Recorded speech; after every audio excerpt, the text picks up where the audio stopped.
Nagsalang naman kami ng adobong pork. Dumating na yung mga apo ko eh. Kuya, nag-request sila ng ulam, adobong pork daw. Ayan, ready na.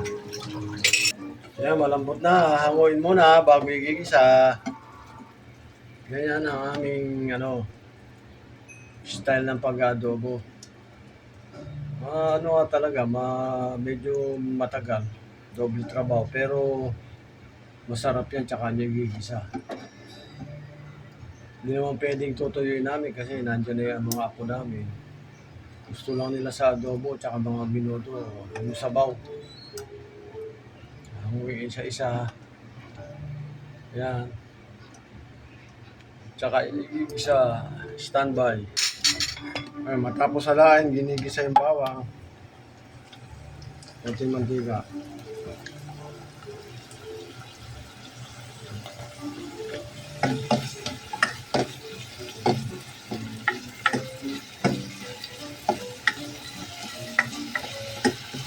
Wala lang patatas eh.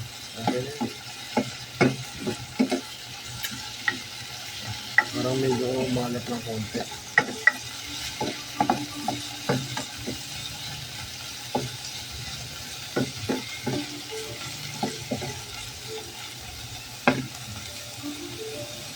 Meron muna medyo matostado yung konti.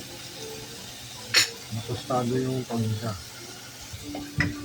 Sinala, gigisa muna yung bawang. Pagkagisa, babalik yan doon.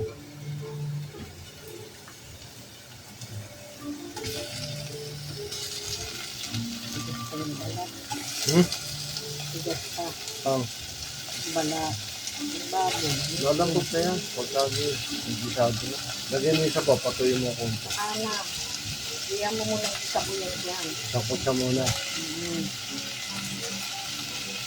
Yung maglala.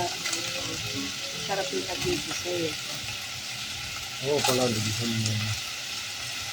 Yan, ganyan na aming procedure pag adobo. Pakakapitin muna yung ginisang bawang. Saka papalambot mo pa ng konti. Yun, hangamin yung bawang. Bango. Standby. Ayan, patutuin lang ng konti. Hindi nga natin makita, di ba? Titignan ko doon sa ano. Yan po, malambot na. Luto na.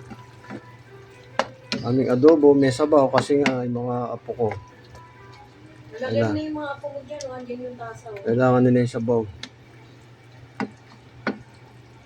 Nakain na ba? Luto na raw kanin nila? Oo. Eh sige na, malagyan na. Luto na siya.